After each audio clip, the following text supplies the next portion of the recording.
Hi friends, I wouldn't think of starting off the day without a cup of coffee.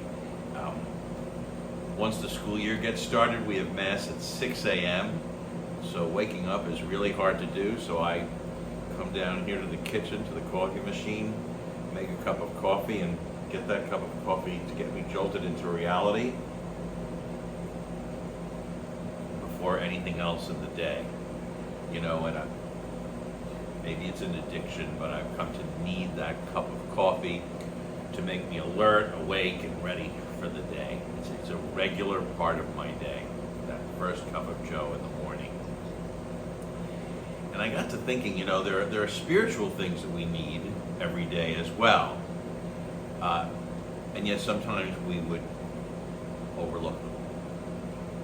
One of the most important things is the Eucharist, and as we all know, or hope we all know, this is the year of Eucharistic revival in the church.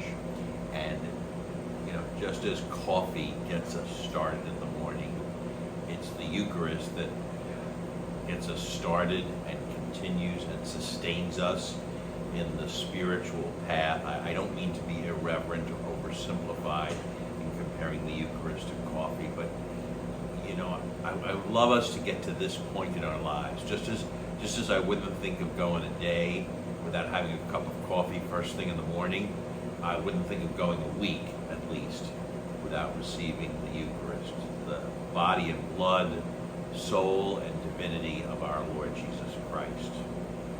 Christ loved us and has promised us that I will be with you always, and He's given us the sacraments to bring us closer to Him, and the chief of those sacraments is the Eucharist.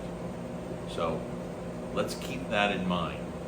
We have something infinitely precious, the Blessed Sacrament, the Eucharist.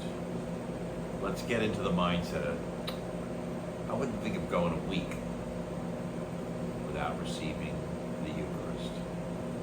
God bless. Thanks for listening.